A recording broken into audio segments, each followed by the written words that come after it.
তন্ত্র মন্ত্র রাজনৈতিক আলেম ওলামা করতে পারে না। কথা বলেন ঠিক? আর বিগত দিনে কি দেখছি, কোন নাট বলতে আসছে আমার সামনে থেকে কতবার মাইক কেড়ে নিছে। আল্লাহ যদি না করতো আমি তো বারবার দোয়া করি। আজকে এক মুসলিম আমার বলছে, হুজুর 5 তারিখ যদি খালি না ঘটতো, ওটা যদি 7 তারিখ হইতো, আপনিও কিন্তু ওই কারাগারে থাকতেন। আপনাদের কি মনে আছে? জোরে বলেন আছে? অ্যাঙ্গেলে বলার কি সুযোগ আছে? সব ডাইরেক্ট আপনার আছে। আমি বলতেছিলাম যে সমাজে আলেম নির্যাতিত হয়, উলামা ইকরাম নির্যাতিত হয়, ওটা কোন দলের লোক? জামাত, সরসিনা, চরমনাই, ইসলামী আন্দোলন, আট্রাসি, ফরিদপুর দেখার সময় নাই।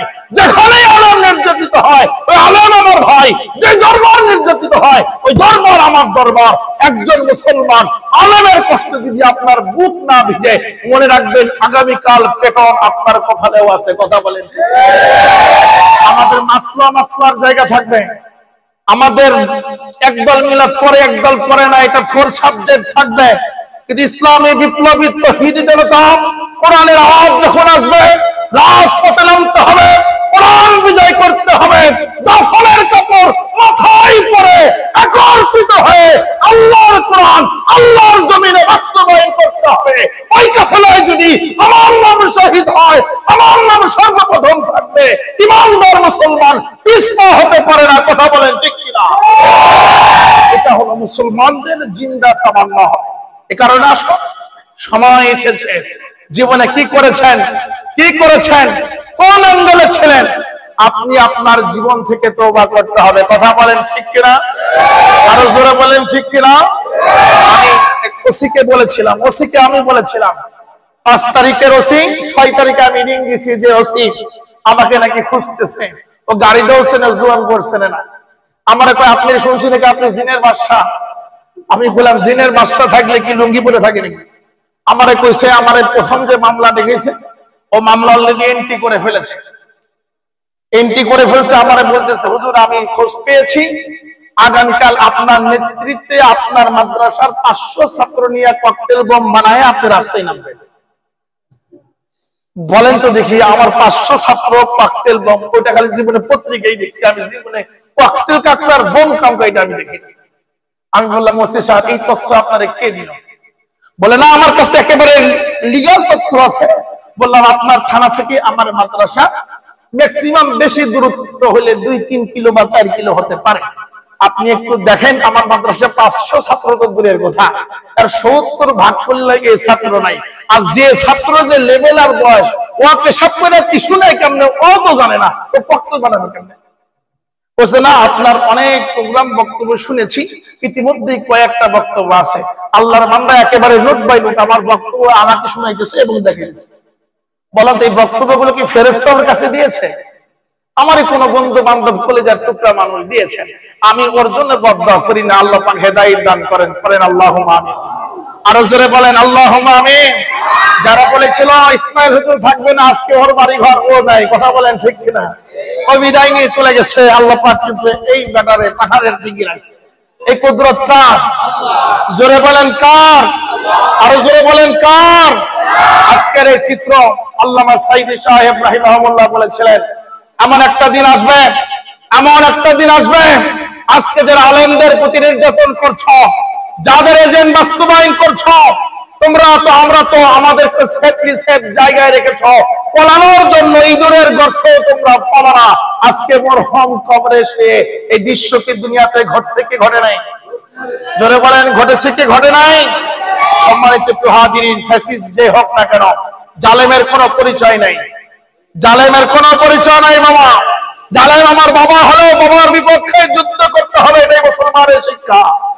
জালেম যে হোক না কেন, বিগত দিনে যদি একই রাস্তায় আবারও তারা আবার তাহারা যারা উঁচু গলায় বলতেছেন কোরআনের মতো চলবে, রাজনীতির সাথে ইসলামের কোনো সম্পর্ক নাই, আমি বলি মৃত্যুর পরে তোর জানাজারের কোনো ব্যবস্থা বাংলার জমিনে কিন্তু হবে না। চাচা ওবায়দুল কাদের কিন্তু আর নাই, ওবায়দুল কাদের কিন্তু নাই। খেলার মাঠ আছে, খেলার দর্শক আছে, ওই খেলোয়াড় গুলো কিন্তু নাই। সুতরাং আগামীর বাংলাদেশ সাজাবে আলেম ওলামা সাজাবে। কথা বলেন ঠিক কিনা? আমি আজকের এই সোশ্যাল মিডিয়ার যুগে বনমরিচার ক্ষুদ্র পরিবেশ থেকে খতিব সাহেবের দায়িত্ব পালন করতে যেয়ে বলতে চাই, আগামীর বাংলাদেশে আপনি যে ঘরোয়া হোক না কেন, আল্লাহর জমিনে আল্লাহর কোরআন বাস্তবায়ন হোক, এটা তো চান ইনশাআল্লাহ। কোরআনের আমি তাদেরকে বলতে চাই, আসুন আপনি আপনার দরবার ঠিক রাখেন, রাজনীতির মঞ্চটাকে একেবারে সব দরবার নিষ্পত না বানিয়ে একটি প্ল্যাটফর্ম বানিয়ে দেন। আমি জামাতের ভাইদেরকে বলি, মনে রাখেন আজ পর্যন্ত আমার কিন্তু রাজনৈতিক কোন দলের কর্মী আমাকে দেখাতে পারবেন না, কিন্তু আমি এমন ঘরোয়া মানুষ, অনেকে কারণে আমাকে পছন্দ করে না, অনেকে কয় হুজুরটা গোলামের মতো কথা বলে। আমি বলি আজকেও যদি আমার সবচেয়ে বড় শত্রু ওটাও ইসলামের কথা বলে মাঠে নামে, আমি ইসমাইল হুজুর আর পিছনেও নেতৃত্ব দিতে রাজি আছি। এই কারণে আপনি আপনার জায়গায় বাংলাদেশ জামাত ইসলাম, ইসলামী আন্দোলন বাংলাদেশ, ইসলামী খেলাফতে মজলিস, হেফাজতে ইসলাম সব ভুলে যে এক জায়গায় যেদিন হবে সোনার বাংলাদেশ রূপান্তরিত হবে। কথা বলেন ঠিক কিনা?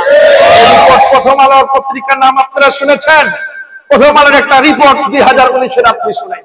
সম্মানিত প্রিয় হাজিরিন, ওনারা একটি বাজেট রিপোর্ট করেছেন, আন্তর্জাতিক একটি পত্রিকা প্রথম আলো আমাদের দেশের পত্রিকা। উনি রিপোর্ট করেছেন এই দেশে যদি 100 টাকা বরাদ্দ হয়, 10 টাকার ভিতরে 2 টাকা কাজ হয়, বাকি 98 টাকা দলীয় ফেরেশতারা খায়া সব তাহাজ্জুদ নামাজে লিপ্ত থাকে। এই কথাগুলো সত্য না মিথ্যা? জোরে বলেন, সত্য না মিথ্যা? সম্মানিত প্রিয় হাজিরিন, আমি সকলকে ঘরোয়া ভাবে বলবো না, তবে হ্যাঁ সাধারণ সমর্থকের কোনো দোষ নেই। সাধারণ সমর্থক তবে যে দলের হোক না কেন, ইসলামের রাজনৈতিকের নামে কোনো বাড়ি গাড়ি পোড়ানোর কোনো সুযোগ, জোরে বলেন সুযোগ। এই কথা শোনার পরে যার মুখটা বেজার হবে, পেশার মতো হবে, মনে রাখবেন এটার ভিতরে সমস্যা, এটারও মেরামত সংস্কার হতে হবে। কথা বলেন ঠিক কিনা? আল্লাহ আমাদের কবুল করে নেন, আল্লাহুম্মা আমিন। এই জন্য ইসলাম কমপ্লিট প্রোডাক্ট অফ লাইফ, ইসলাম পরিপূর্ণ জীবন ব্যবস্থা। আজকে মন খুলে যা বললাম, আপনারা কি রাগ করেছেন? জোরে বলেন, রাগ করেছেন? সম্মানিত প্রিয় হাজিরিন, বলতেছিলাম ইসলাম শুধুমাত্র নামাজ এবং রোজার মধ্যে সীমাবদ্ধ নয়। আপনি কোরআনকে জিজ্ঞাসা করেন, কোরআন আমার পরিবার কেমনে চলবে, কোরআনে মেসেজ আছে কি নাই? জোরে বলেন, আছে কি নাই? রাষ্ট্রে ইসলাম আইন চক্রে রাষ্ট্রের বিধান কি হবে, কোরআনে মেসেজ আছে কি নাই? আমার খাবার কেমনে লোকমা খাবে, এটাও কোরআনে আছে কি নাই? আল্লাহ কোরআন কি জিনিস জানেন? আপনি আপনার বিবিকে কেমনে ব্যবহার করবেন, আপনার প্রেম কেমনে নিবেদন করবেন, আল্লাহ পাক এটাও কোরআনে রেখেছেন। সুবহানাল্লাহ। জোরে বলেন আল্লাহু আকবার। হযরত আবু বকর সিদ্দিক রাদিয়াল্লাহু তাআলা আনহু সাহাবী, দামি মানুষ না কম দামি মানুষ? জোরে বলেন, দামি না কম দামি? হযরত আবু বকর সিদ্দিক রাদিয়াল্লাহু আনহু রাসূল আকরাম সাল্লাল্লাহু আলাইহি ওয়াসাল্লাম সহ প্রায় 600 জন যুদ্ধের ময়দানে বিপক্ষে আবু বকর রাদিয়াল্লাহু আনহুর কলিজার টুকরা সন্তান, এখনো মুশরিক, মুসলমান হয় নাই। আবু বকর সবেমাত্র মুসলমান, রাসূল যুদ্ধের ময়দানে চলে গেছেন, বিপক্ষে হলো সন্তান। আল্লাহু আকবার বললেন না? মুসলমান বন্ধুরা আমার, কোন দিকে তাকাবেন না।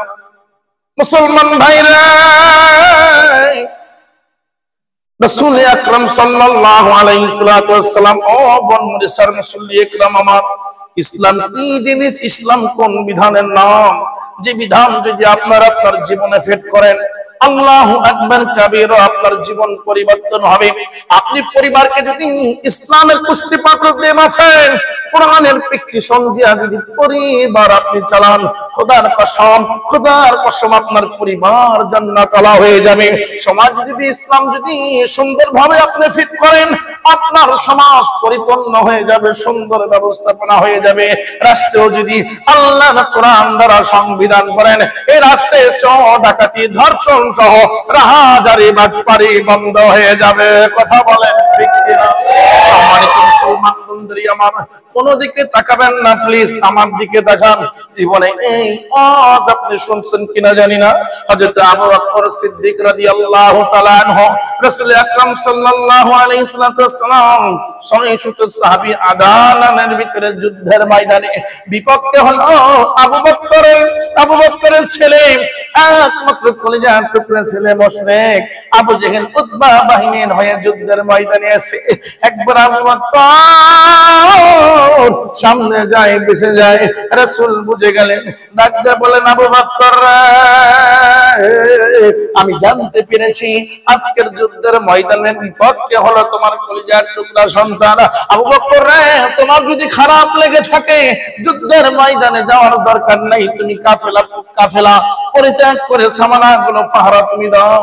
আবু বকর ডাক দিয়ে বলে, ইয়া রাসূলুল্লাহ, ডাক দিয়ে আল্লাহু আকবার, ইয়া হাবিবাল্লাহ, আল্লাহর কসম যুদ্ধের ময়দানের জন্য আমার মন নরম নাই রে নবী, যুদ্ধের ময়দানের জন্য মন মেজার না। আমি তো আল্লাহর কাছে ওই চিন্তা করতেছি, আল্লাহ আজকের পরীক্ষাতে আবু বকর পাস করবে, আয় আল্লাহ আমি কি ফেল করব না পাস করব? আল্লাহ মেহেরবানি করে জীবনে যত বড় পাহাড় আমার সামনে আসুক, আল্লাহ আমার জন্য সন্তানের শরীরে আঘাত যদি করতে হয়, ইসলামের জন্য আঘাত করতে হলে আমার হাতে তরবারি যেন নড়চড় না হয়। যুদ্ধের ময়দানে সরে গেল, আবু বকর যুদ্ধ করতেছে, যুদ্ধ করতে করতে তার কলিজার টুকরা সন্তান বারবার সামনের দিক থেকে যায়, আবু বকরের সামনে হচ্ছে না। এক পর্যায়ে যে মুসলমান বিজয় লাভ করে, বিজয় লাভ করার পরে আবু বকরের সন্তান সহ মুসলমানরা গ্রেফতার করে ফেলে কারাগারে নিয়ে আসার পরে আবু বকরের সন্তান বাবাকে ডাক দিয়ে বলে, বাবা গো, যুদ্ধের ময়দানের ভিতরে বাবা বারবার কিন্তু আমি তোমার দিকে তাকাইছিলাম বাবা, যে আমার জন্য তরবারি কখনো তোমার শরীরে আঘাত না করে, যে কারণে যে অ্যাঙ্গেলে তুমি তরবারি চালাতেছিলা, যেখানে তুমি যুদ্ধের পজিশনে ছিলা, আমি পজিশন পরিবর্তন করে অপর দিকে চলে গেছি বাবা, আমি আমার তরবারি দিয়ে বাবা তোমারে আঘাত করতে পারবো না। পুত্রে আবু বকর ডাক দিয়ে বলে, সন্তান রে, ওই আল্লাহর কসম খেয়ে বলি, আল্লাহে তাল্লাহে, আমি আমার বাবার কসম খেয়ে বলি, তুমি যদি তোমার পরিস্থিতি তুমি তো বর্ণনা করলা, তুমি যদি ভুল কমেও যদি আমার সামনে যদি একবার আসতা, আমি আমার আল্লাহর কসম খেয়ে বলি, আবু বকরের তরবারি ইসলামের বিজয়ের জন্য তোমার গর্দান ছেদ করতে বিন্দু পরিমাণ সময় নিত না। করে বলেন সুবহানাল্লাহ। দিস ইজ দা ইসলাম, এটাই হলো ইসলাম, দিস ইজ দা ইসলাম। ডাক দিয়ে বলতেছে, সন্তান আমার সামনে যদি তুমি আমার হতো, আমি আমার রবের কসম খেয়ে বলি, ইসলাম বিজয়ের জন্য, কোরআনের রাজ কায়েম করবার জন্য আমি আবু বকরের তরবারি তোমার গর্দান শিরচ্ছেদ করতে 1 সেকেন্ড সময় নিতাম না। লিল্লাহি তাকবীর, দিস ইজ দা ইসলাম, এটাই হলো ইসলাম। আর আজকে স্বজনপ্রীতি বিচারে আছে কি নাই বলে, নেতা বিচার করতেছে, ফোন দেখা, এটা কিন্তু আমার লোক, কথা বলেন ঠিক কিনা? আরো জোরে কোন ঠিক কিনা?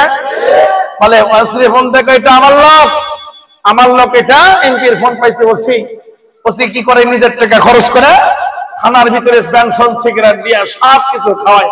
এমপির লোক কথা না শুনলে বান্দরবন পাঠায় দেওয়ার সম্ভাবনা আছে। এই যে সমাজ ব্যবস্থা, এই যে বিচার বিভাগ, এই যে বিচারের আইন, কালো মালিকের বিচারের আইন এই দেশেও দেখেছে, কথা বলেন ঠিক কিনা? এই জন্য বাংলাদেশ আছে, কালো মালিক কি আছে?